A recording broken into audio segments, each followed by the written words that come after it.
Comment avoir une République démocratique du Congo beaucoup plus développée, une RDC émergente, une RDC qui fait rêver, une RDC où il fait beau vivre, où tous les compatriotes sont heureux de rester chez eux. Mesdames et messieurs, merci.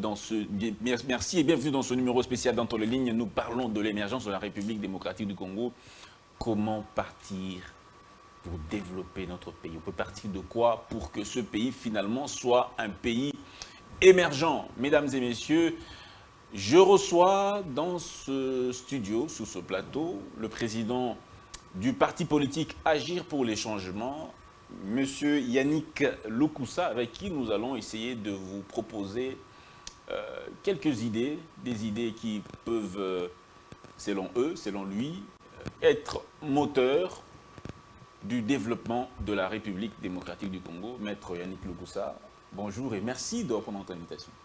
Bonjour à vous, Monsieur Dan, et grand merci pour cette invitation. Alors, on va parler des idées. Vous êtes un jeune parti. D'abord, c'est quoi votre parti?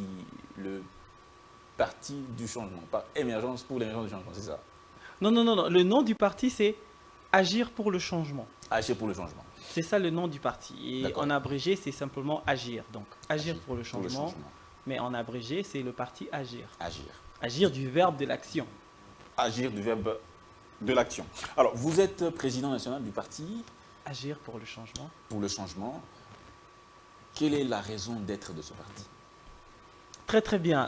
La raison d'être de ce parti, c'est tout simple. L'émergence réelle de la République.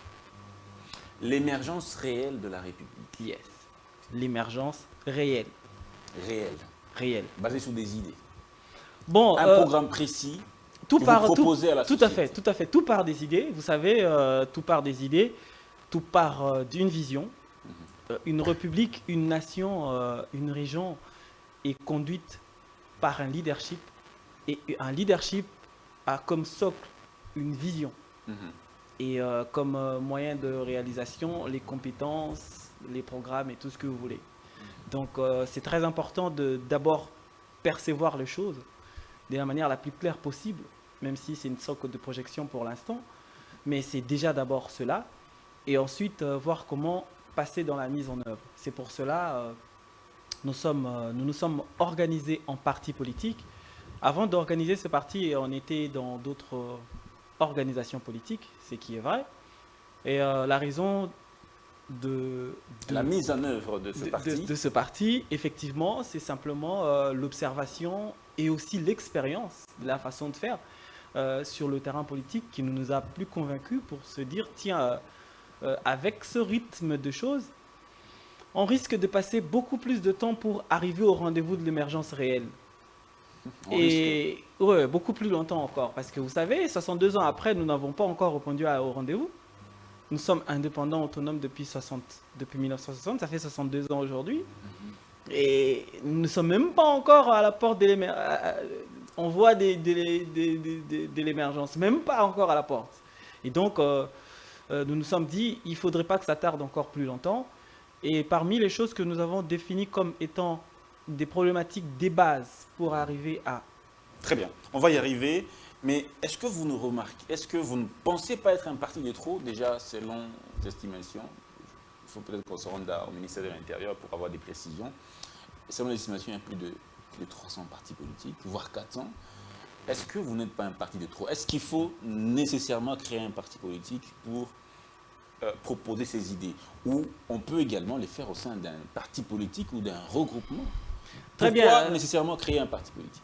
Si on part à ces mêmes ministères dont vous parlez et qu'on regroupe le parti par courant idéologique, peut-être qu'on en restera 20. Peut-être qu'on en dénombrera 20 grands et peut-être qu'on dénombrera que 6 partis, quoi. Ok. Parce que, en fait, si vous avez 800 partis politiques qui sont tous réformistes ou progressistes, vous avez un parti. Dans tout un pays. Je ne sais pas si vous comprenez ce que je suis en train de dire. Je comprends. C'est-à-dire, il y a des si partis... vous avez 800 partis politiques qui sont, par exemple, tous du même courant, ça veut dire qu'ils ont juste des dénominations différentes, mais c'est en fait un même parti. Parce que le parti, c'est le courant que le parti défend. D'accord? Nous avons 4 courants de base, avec un 5e depuis peut-être 60 ans aujourd'hui. Nous avons 5 doctrines de base. Mais en RDC, le 800, presque la quasi-totalité de 800 partis sont dans un même coin. Ils sont tous progressistes, disons, sociodémocrates. Sociodémocrate. Et vous êtes progressiste. Nous sommes des libéraux. Nous sommes des libéraux. Nous sommes du centre. Vous êtes du centre. Le parti Agir pour le changement est un parti libéral, libéraux nationalistes. Nous mélangeons 2 idéologies du centre, qui est le nationalisme et le libéralisme. Très bien. Alors, je vais lire un point avant de votre charte, la charte que vous m'avez envoyée. Je dirais charte ou vision, que vous avez nommé une nouvelle vision pour la RDC, Nouveau Congo, nouveau leadership. Le parti libéraux nationalistes Agir pour le changement pense qu'il est temps de mettre en œuvre une nouvelle vision pour la RDC, une nouvelle vision dans laquelle la normalisation de la formalisation actuelle de l'État sera effective sur tout l'ensemble du territoire national, mettre prioritairement fin à la situation de non-État sur toute l'étendue du pays. Nous sommes dans un... Donc vous avez remarqué que nous sommes dans une situation de non-État. Dans certains coins du pays, c'est ça? Ou dans tout le pays? Non, mais quel est le constat? Aujourd'hui, ce matin, même pas ce matin, cet après-midi, bon, je prends un exemple hein, pour comprendre. Pendant que j'arrivais ici à l'émission, tout à l'heure, j'étais derrière, il y avait un chauffeur devant, donc j'étais dans mon téléphone. Et je tombe sur une vidéo qui commence à faire le buzz sur Internet. Un compatriote congolais, Doudouma ou je sais pas moi quoi, c'est trop proclamé militaire général et il a des armes, il a des gens avec lui qui ont des armes, ils sont hyper armés, ce sont des Congolais. Ils se sont déclarés être conduits par personne, mais ils vont aller faire la guerre au M23 pour la cause de la République. Je ne sais pas si vous avez vu la vidéo. Je peux vous l'envoyer. Non, c'est pas un problème. Très bien. C'est pas un problème. Donc, qu'est-ce que ça vous inspire, ça? Vous avez les sentiments qu'il y a l'autorité d'État? C'est un groupe d'autodéfense, ça existe en situation de guerre. Non. En situation de guerre, des groupes c'est quoi un groupe d'autodéfense? C'est quoi un groupe d'autodéfense? Quelles sont les dispositions juridiques, légales, constitutionnelles qui prend en charge ce que vous appelez groupe d'autodéfense? C'est une question. Mais ce sont des choses qui existent dans une situation de guerre. Non. Mais nous ne sommes pas en situation de guerre. C'est vrai qu'il n'y a pas d'encadrement légal. Nous ne sommes pas en situation de guerre. Il n'y a pas d'encadrement légal pour le groupe d'autodéfense. Le Congo et encore aucun voisin du Congo actuellement est en situation de guerre. Nous sommes en guerre. La RDC est en guerre. Nous ne sommes pas en guerre. La guerre est une situation juridique qui se déclare officiellement. Est-ce que le président de la République a déclaré l'état de guerre au Congo? Non, mais on parle... Là, vous êtes dans... Non, on peut pas. Vous êtes dans la loi. Tout est loi. Non. Mais effectivement. Mais c'est ça la réalité. C'est ça l'effectivité. Nous ne sommes pas en situation de guerre. Dans quelle situation? Nous sommes dans une situation de crise. Ce n'est pas une guerre. C'est différent. Là, c'est le concept, mais... Non, ce n'est pas le concept. C'est ça la réalité. Qui est en guerre contre qui? C'est moi qui pose des questions. Mais voilà, c'est ça en fait. C'est ce que je suis en train de dire. Vous m'avez posé une question de savoir, est-ce qu'il y a la situation, est-ce que l'autorité de l'État est complète partout? Vous voyez? C'est ce que ça veut dire. Nous devons formaliser, nous devons encourager la formalisation de l'État. Il faut que l'État devienne... C'est-à-dire que l'État doit être formel partout, réel, formel. Ok? Par endroit, nous posons des actes d'État sans être un État. Nous posons des actes d'État sans être un État. Par endroit. Par endroit. Voilà, parce que l'État, en fait, c'est l'autorité de l'État, c'est les services publics de l'État, c'est l'autorité publique, c'est la présence et le respect de dispositions juridiques et textes de l'État. C'est ça un État. Et ce n'est pas le fait chez nous. Ce n'est pas le cas partout chez nous. Sur le 2 millions, c'est comme ça que dans l'extrait du programme que vous êtes en train de lire, c'est pas la charte, mais c'est l'extrait, en fait, c'est l'extrait, le résumé de notre projet de société et vision. Donc, c'est important qu'aujourd'hui, nous, la nouvelle génération, surtout nous, la nouvelle génération, nous puissions sensibiliser et trouver les moyens pour qu'il y ait un leadership capable de porter les défis et les enjeux actuelle de Le l'émergence. problème, c'est le problème de leadership. Quand vous dites que nous sommes dans une situation de non-État, c'est un problème de leadership. Mais c'est une grande problématique du leadership, mon cher. Comment vous l'expliquez? Comment vous expliquez pendant que vous êtes en train de remarquer tous les efforts qui sont déployés dans la partie Est pour rétablir la paix et la sécurité? Tous les efforts qui sont déployés à quel niveau? Chez qui? Tout est nuance, tout est question de nuance. Qui déploie ces efforts? Je parle des autorités de l'État qui sont en train Quelles sont de... ces autorités? Vous voyez bien. De quelle manière? En fait, c'est Vous ça, voyez c'est bien- ça vous toutes ces voyez bien questions. qu'il y a le gouvernement Quand- qui est engagé, quand- le président de la République lui-même qui est- Quand 30 jeeps se déplacent le matin d'un point A vers un point B pour venir chasser, entre guillemets, assaillants, terroristes, groupes d'autodéfense ou personnes armées, tout ce que vous voulez, et puis le soir, ils rentrent dans un autre site parce qu'ils estiment que rester là-bas, c'est trop dangereux, parce qu'ils n'auront pas la logistique suffisante, ils rentrent, et puis les autres amis reviennent encore là les soirs, et puis 3 jours après, vous repartez là-bas. C'est ça les efforts. En fait, je ne sais pas si on se comprend. Il faut... Vous êtes dans une démarche conceptuelle un peu différente. C'est-à-dire, la façon dont vous voyez les choses, ce n'est pas tellement... Il ne s'agit pas de notre façon de voir les choses, comment les choses se présentent d'elles-mêmes. Tout est question d'observer le paysage. Il est là, le paysage. Nous voyons ce qui se passe. Comment est-ce que les choses se présentent d'elles-mêmes? Voilà en fait ce que nous sommes en train de dire. Il faut urgemment et très très rapidement formaliser l'État partout. Les procédures de l'État, les services de l'État, parce qu'en fait, ce sont les structurels qui sont durables. Les solutions conjoncturelles, les solutions d'urgence, genre arrêter les relations diplomatiques ou faites ceci, ce sont ce qu'on appelle les solutions d'urgence. Les solutions d'urgence peuvent effectivement, dans une certaine mesure, arrêter les hémorragies quand c'est compliqué, mais dans le contexte de la RDC, les solutions durables ne peuvent être que des solutions issues des dispositions structurelles. Il faut des solutions structurelles. Il faut formaliser partout l'État. Il faut qu'on arrête de poser des actes d'État, mais qu'on puisse devenir un État partout. D'où viennent les problèmes? Ben, le premier sphère, c'est le leadership. Qui est défaillant. Ben, ça a toujours été une défaillance du leadership depuis 60.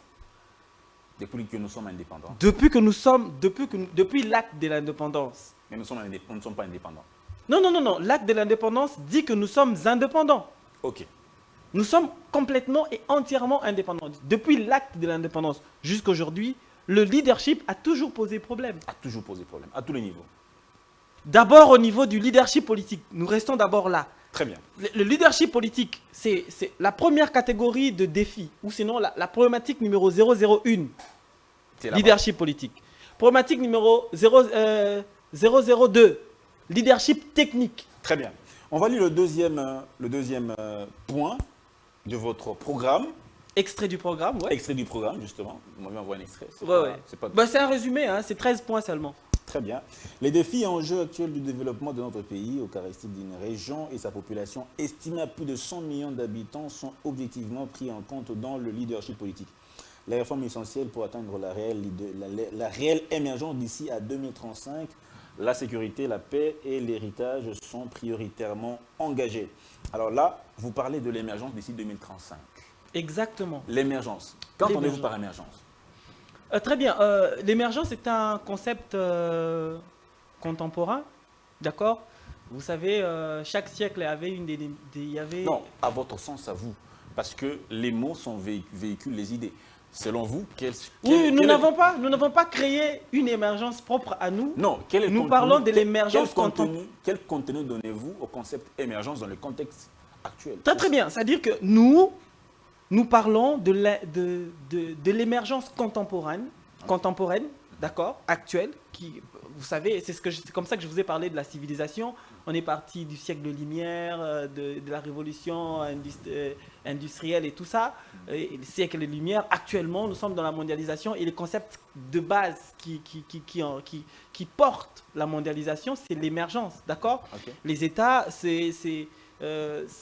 font en sorte de pouvoir atteindre un stade de progrès qui leur permette de faire une corrélation entre leur potentiel, je veux dire, en termes de ressources et leur pouvoir humain, si vous voulez. D'accord?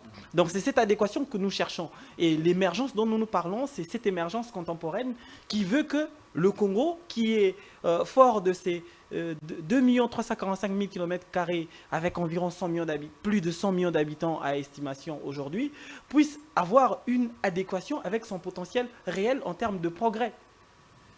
Et c'est de cette émergence dont nous parlons. Je vous ai dit que au départ du Belge en 1960, je rappelle d'ailleurs parce que c'est important que dans le débat, on puisse situer la problématique dans sa source pour pouvoir être en mesure de regarder dans la bonne direction après. D'accord?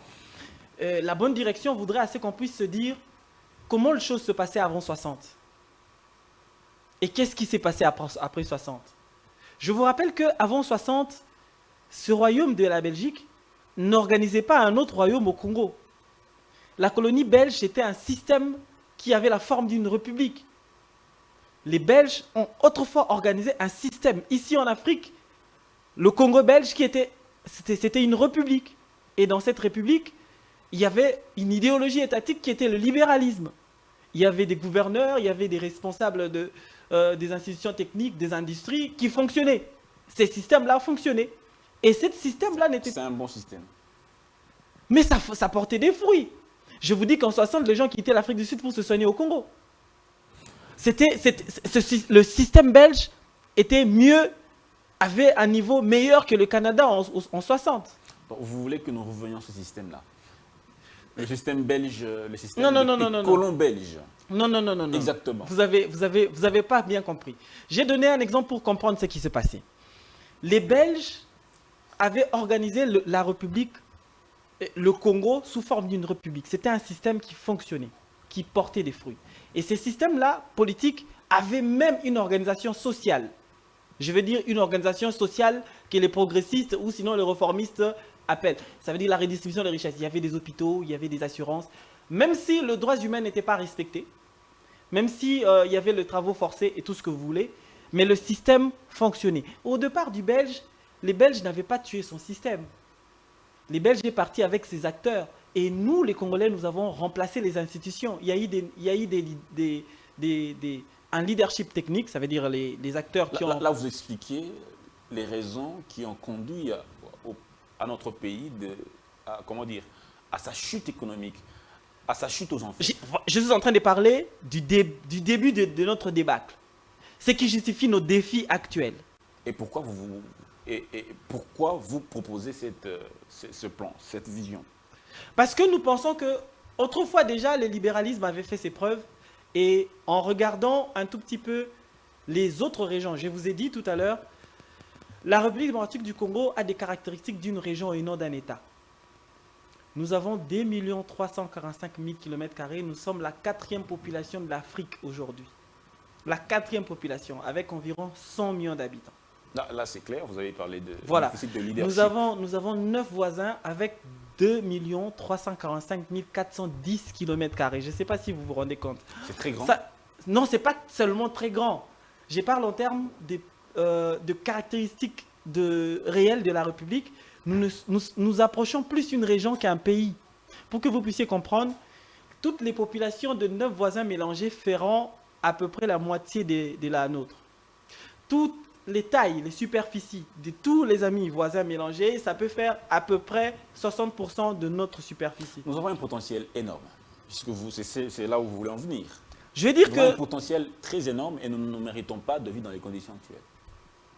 J'ai dit ça aussi, mais je ne me limite pas à dire ça. Je suis en train de dire tout ça. Je suis en train de dire, au regard de notre potentiel humain, d'accord? En termes de chiffres, de nombre. En termes... potentiel numérique. Mais c'est d'abord ça. Imagine que si vous... Le nombre est un facteur de puissance.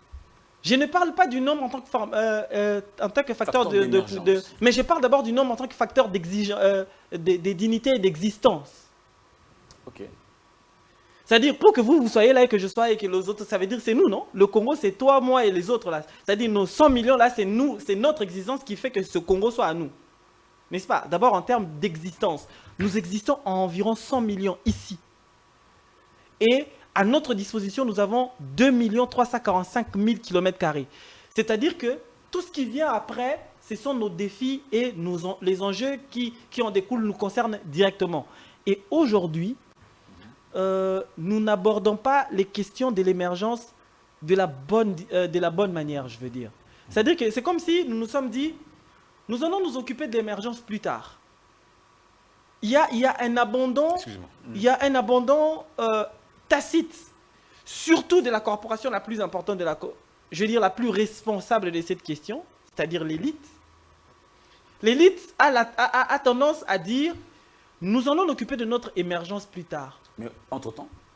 Entre-temps, occupons-nous de l'Est, ou bien occupons-nous des élections, ou bien occupons-nous, je ne sais pas si vous comprenez.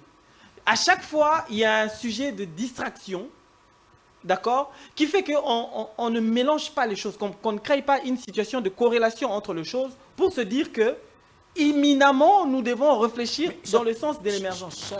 Chaque régime ou chaque chef d'État qui vient, il a un projet de société. Et il dit dans les 5 ans, je ferai ça, je ferai ça, je ferai ça. Ils ne sont pas focalisés sur les élections. Et moi, je n'ai jamais vu ça. Pendant leurs années, pendant leur mandat, ils se battent pour matérialiser leur Mais moi, je n'ai jamais vu ça. Vous avez suivi le discours du chef de l'État. Vous avez parlé des discours. Un programme et un discours. Un discours-programme. Vous avez vu ça. Un discours-programme. Pendant qu'il était candidat. Vous savez suivre ça? Vous savez suivre ça dans l'exécutif? Ce sont des intentions dans la gestion. Non, mais je respecte ses intentions, je respecte sa volonté de faire, de bien faire. Mais il y a un truc que je ne tolère pas, c'est le mélange. On ne peut pas vouloir une chose et son contraire. Ça veut dire, si je donne une vision et que je matérialise ma vision à travers un programme, alors je fais pression à ceux-là et je peux décider de l'approche d'exécution. Je ne sais pas si vous comprenez. Je peux exiger ou l'approche par résultat ou l'approche par objectif, mais je peux exiger l'approche. Je peux dire ceci. Bon, je vous investis comme gouvernement. Voilà ce que j'attends de vous dans 6 mois. Ça, je parle de l'approche. Vous avez vu le programme. Le programme, il est là. Ça, c'est le programme. Mais maintenant, l'approche. L'approche, c'est une question du leadership. Je vous mets tous ensemble. Vous avez vu le programme? C'est ça, mon programme. Ma vision est traduite par ce programme. Alors, puisque ma vision est traduite par ce programme, vous avez un délai de 6 mois. Ça, c'est l'approche. Vous avez un délai de 6 mois pour que je voie la réalisation de ça, ça, ça, ça.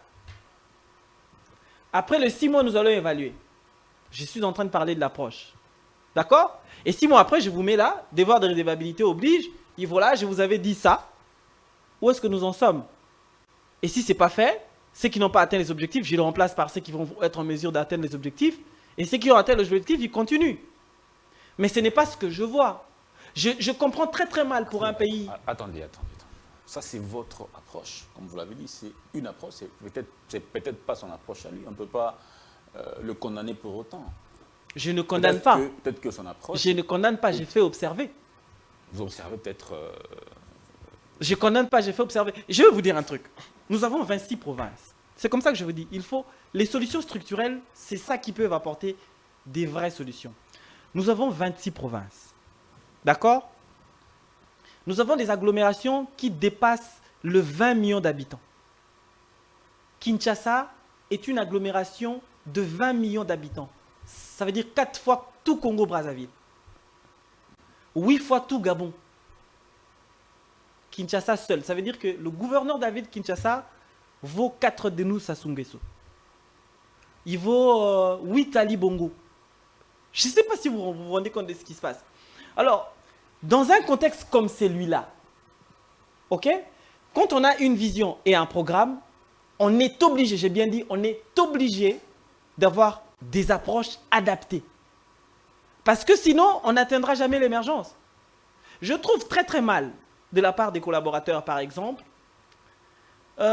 impliquer par exemple le premier responsable national à une réalisation provinciale.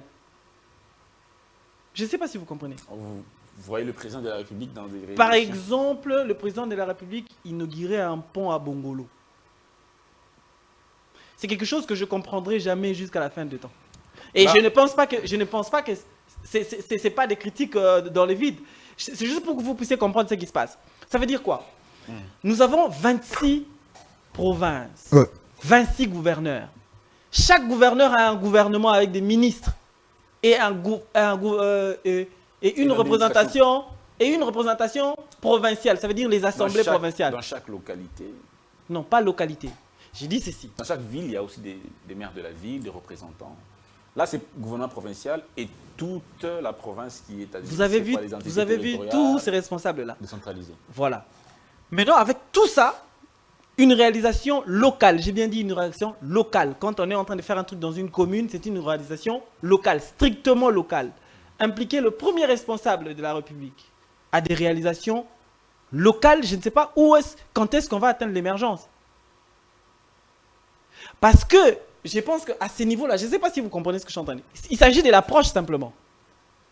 Parce que je pense qu'à ces niveaux-là, les chefs de l'État devraient être impliqués quand on a relié deux provinces.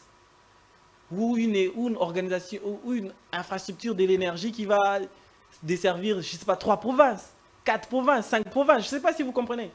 Mais des réalisations locales, j'ai bien dit des réalisations locales. Je pense même qu'au niveau où nous sommes aujourd'hui, il faudrait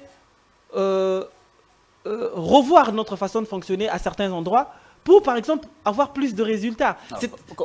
L'émergence d'ici 2035, comment procéder? Par où on part de quoi? On part... le schéma est simple. Formaliser l'État. D'accord? C'est-à-dire? C'est-à-dire des solutions structurelles partout. Arrêter avec des solutions, des crises, d'urgence, des conjonctures. Formaliser vraiment l'État partout, à tous les niveaux. Okay. Qui est la présence de l'État partout. Deuxièmement, restructurer la configuration de l'organisation générale. Par exemple, pour chaque agglomération urbaine, de plus de 5 millions d'habitants, établir une ville. Avec une organisation propre. Pour Kinshasa, par exemple, aujourd'hui. Kinshasa.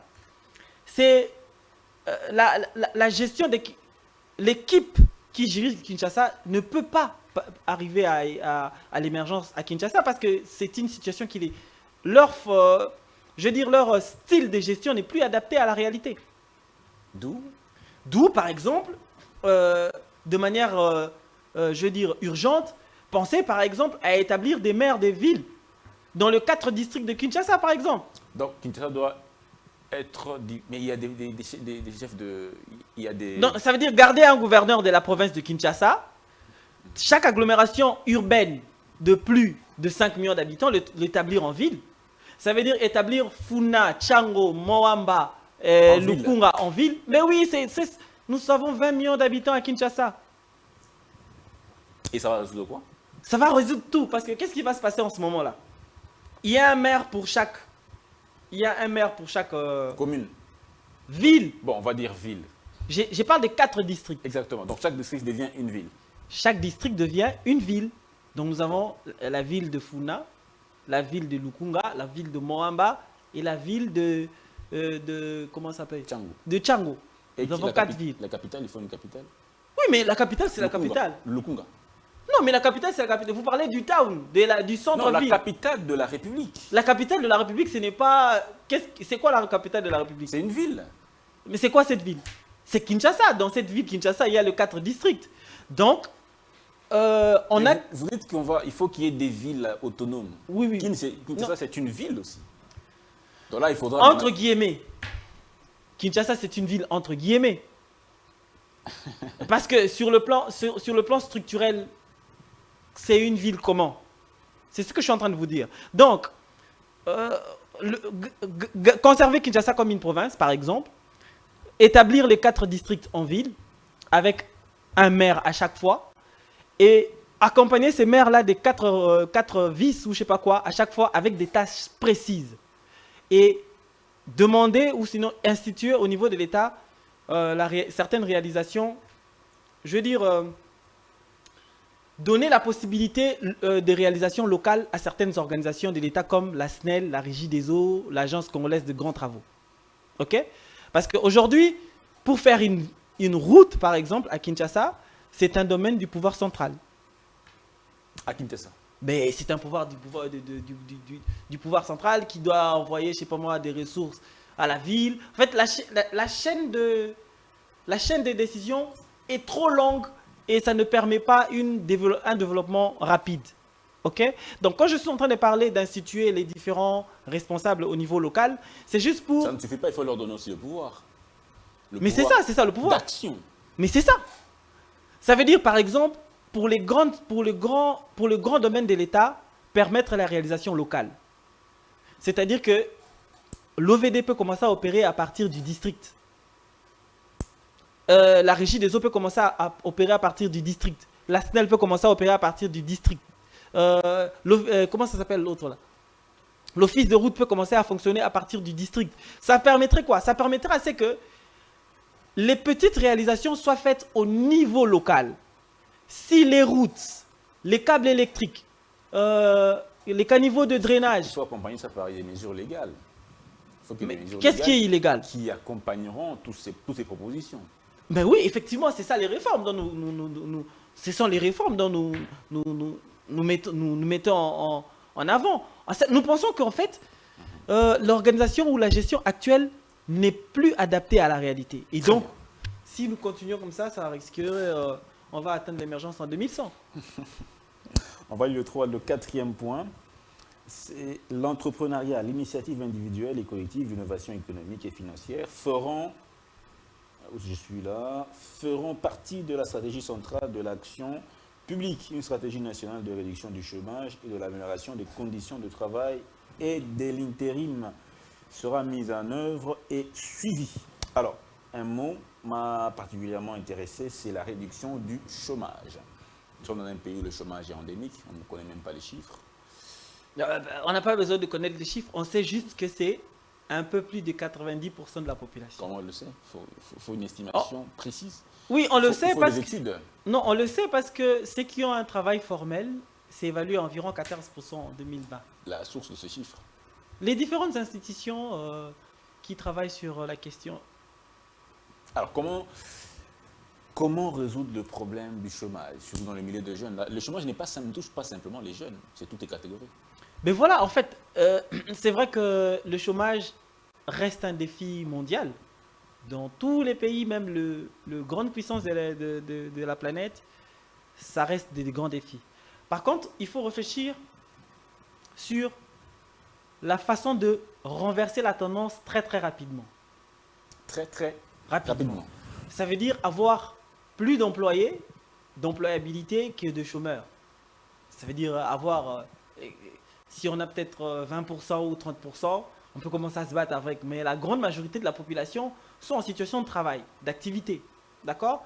Parce que c'est grâce à cela que la mobilisation de ressources se fait aussi au niveau fiscal pour l'État. Donc, qui dit beaucoup de travail pour le peuple?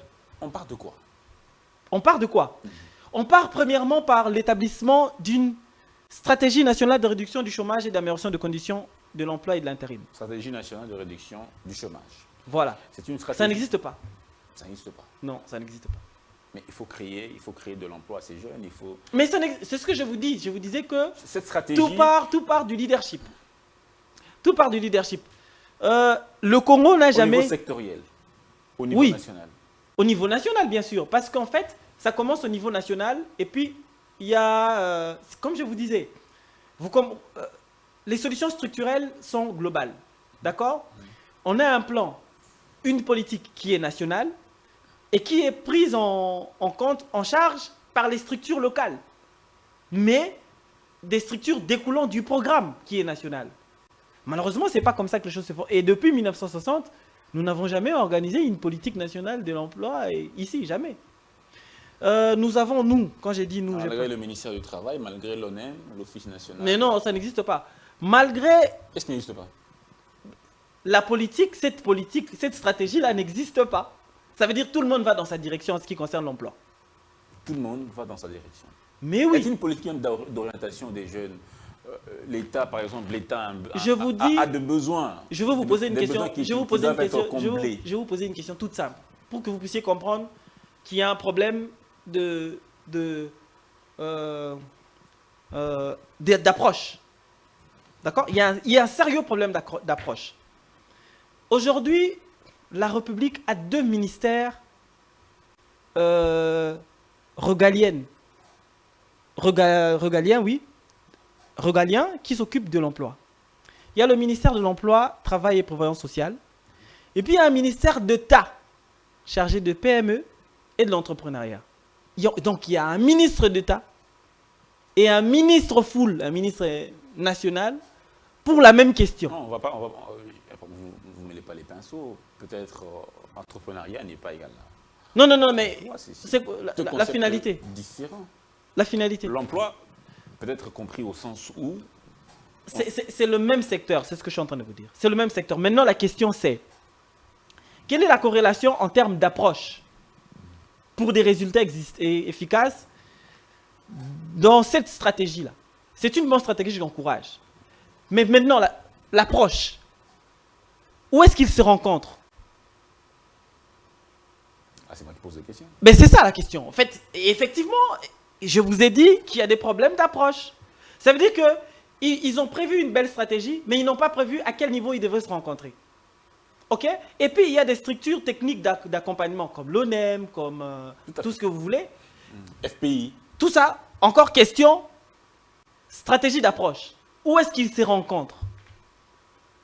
Aujourd'hui, est-ce que, même si on posait la question... Doivent-ils se rencontrer nécessairement? Nécessairement. Si vous posez la question au premier représentant d'un État organisé, aujourd'hui, vous lui dites, comment évolue la santé de l'emploi chez vous? Il vous dit, chez moi, il y a 10 millions d'emplois trouvés tous les jours et 4 perdus. Il vous donne des chiffres. Il ne souffre pas. Si vous posez la même question chez moi, personne ne vous donnera la réponse parce que personne n'en a. Personne n'en a parce que personne n'a mis un système en place qui lui permet d'avoir un tableau de bord, d'avoir une visibilité dans l'espace et dans le temps sur ce qui se passe dans ce secteur. C'est un secteur vital. Effectivement. Très important. C'est ce que je suis en train de vous dire. Si vous posez cette question, la mise à la retraite. Personne ne peut vous répondre à cette question dans ma République. Personne. Essayez. Pas parce qu'il ne veut pas. Parce qu'il n'y en a pas. Il ne peut pas simplement. Il ne s'est pas doté les moyens d'avoir ces genres de réponses. Alors qu'il faut en avoir. Absolument. Vous comprenez? Très bien. Et si nous ne l'avons pas, c'est ce que je suis en train de dire tantôt, si nous ne l'avons pas à ces niveaux-là, c'est plus une défaillance d'approche que d'autre chose. Ça veut dire que la stratégie qui a déjà été pensée en amont, je trouve qu'elle était bonne, mais l'approche a fait défaut. Et malheureusement, l'approche a fait défaut, continue à faire défaut, et si on continue comme ça, on n'atteindra jamais l'émergence. Vous parlez de l'émergence d'ici 2035. Ben oui. Aucun État n'est devenu émergent dans 12-13 ans. Aucun État. Ben, aucun État-région. Nous sommes un État-région. C'est ça notre différence. Est-ce que vous connaissez beaucoup des États qui ont les caractéristiques de la nôtre, d'une autre? Donc, nous pouvons faire des miracles parce qu'en fait, notre État a des caractéristiques d'une région. c'est un problème d'homme. D'abord de leadership, ensuite d'approche et enfin de la qualité et de la compétence d'homme. Espérons bien que comme vous le dites, si vous étiez président de la République pendant les 18 ans de Joseph Kabila, le Congo serait à un autre tournant. Nous ne serons pas au début de l'émergence. Nous serons une puissance. Peut-être la première. C'est pas une blague, hein? La première puissance mondiale. Non, africaine bien sûr. Pendant les 18 ans de Joseph Kabila. Mais bien sûr, la première puissance dans la région, chez nous. Très bien. Peut-être même pas toute l'Afrique, mais au moins l'Afrique centrale. Très bien. Les réponses d'urgence ne seront plus la règle dans la démarche de l'État pour laisser la place à l'action planifiée, organisée, sacrifiée. Voilà. Ici, vous parlez de la planification donc des actions publiques. La planification. C'est vaste l'État. Les secteurs sont énormes. Il n'y a pas de plan aujourd'hui. Pas de planification aujourd'hui. Est-ce que vous avez l'impression que les choses évoluent d'une manière planifiée? Une question d'impression ou de... Non, est-ce que vous avez observé une planification dans la façon de faire les choses? Projet 100 jours, par exemple. Projet 100 jours, c'était une projection. Nous partons sur 300 maisons, ensuite on ira sur 500, etc. Mais après les 300, qu'est-ce qui s'est passé? Est-ce que d'abord il y a eu le 300? S'il faut parler que de ça. Vous voyez? En fait, la politique à réaction, c'est une politique de stagnation. Nous sommes dans une politique à réaction. Depuis 60. Il y a l'érosion, on vient mettre des sacs. Il y a tension à l'est, on envoie les militaires et les trucs. On n'anticipe pas. On ne planifie pas. On ne planifie pas. En fait, c'est ça l'objet, c'est ça en fait la raison d'être d'une vision. Voilà comment je veux être. Pour que je sois comme cela, il me faut tel programme. Pour que tel programme soit possible, il me faut telle loi. Les amis, vous qui êtes à l'Assemblée nationale, venez ici. Voici ma vision, voilà le programme. Pour que ce programme soit possible, il nous manque telle loi, telle loi, telle loi, telle loi, telle loi. Pour que ça soit possible. Est-ce que vous pouvez vous y mettre? Nous nous y mettons. Très bien. C'est à ça que ça sert par exemple une majorité, comme l'Union sacrée. Pas pour faire des réglages politiques, mais pour rendre un État émergent, fort, puissant. Voici ma vision. Dans cette vision, voilà les programmes qui en découlent. Pour que cette vision soit possible, ça veut dire une puissance régionale, par exemple, économique, politique, tout ce que vous voulez. Sans compter les imprévus, bien sûr. Oui, avec les imprévus. Voilà mon programme. Voilà le programme que je pense qui peut nous conduire dans cette vision-là. Ok. Ben, comme on a le programme, qu'est-ce qui nous manque?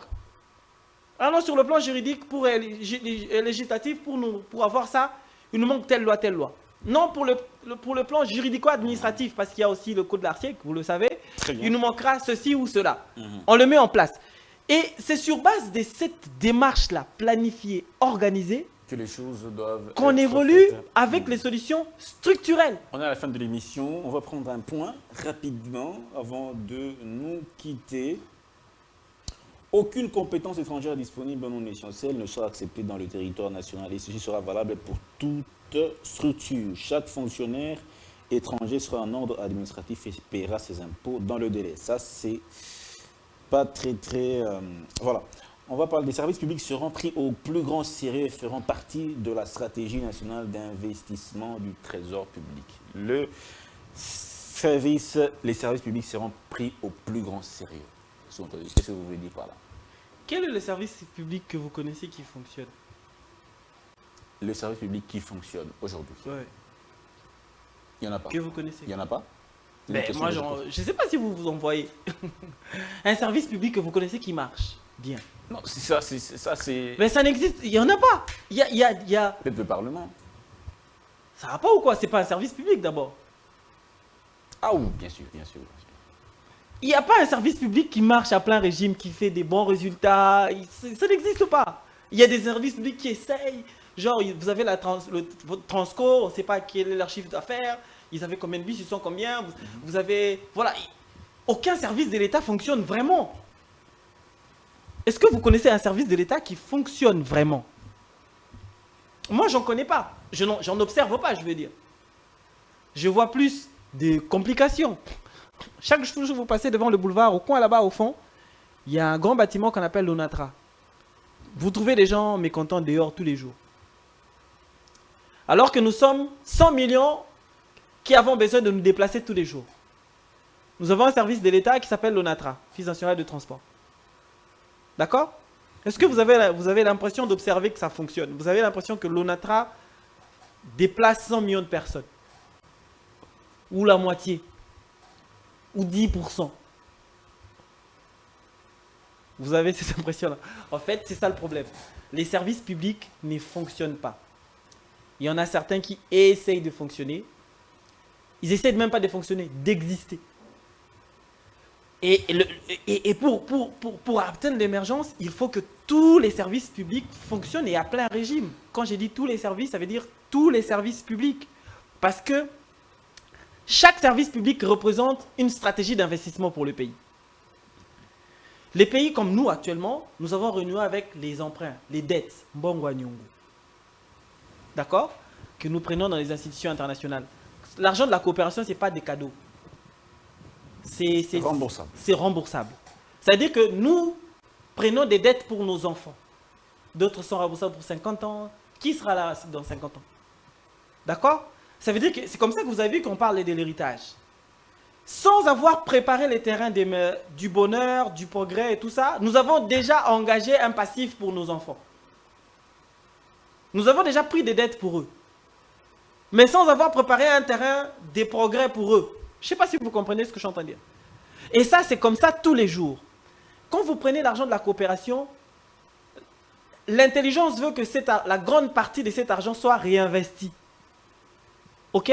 Et une des stratégies d'investissement, c'est le bon fonctionnement des services publics. Les transports qui fonctionnent, etc. Vous comprenez? Et c'est de ça que nous sommes en train de parler. Aujourd'hui, je ne peux pas prendre un service public en exemple. Est-ce que voyez-vous un leader aujourd'hui, c'est la dernière question, un leader politique aujourd'hui qui peut incarner le changement? L'actuel président de la République, c'est un leader qui peut incarner le changement. Je vois beaucoup de volonté en lui, mais malheureusement, ça c'est moi qui parle. Je ne partage pas beaucoup, souvent, les approches. Ces approches. Surtout par rapport aux questions de développement, aux questions d'engagement et tout ça. J'ai l'impression que il n'y a pas une très très bonne adéquation entre son leadership et ses approches. Et merci. J'ai répondu? Tout à fait. Vous avez répondu à ma question.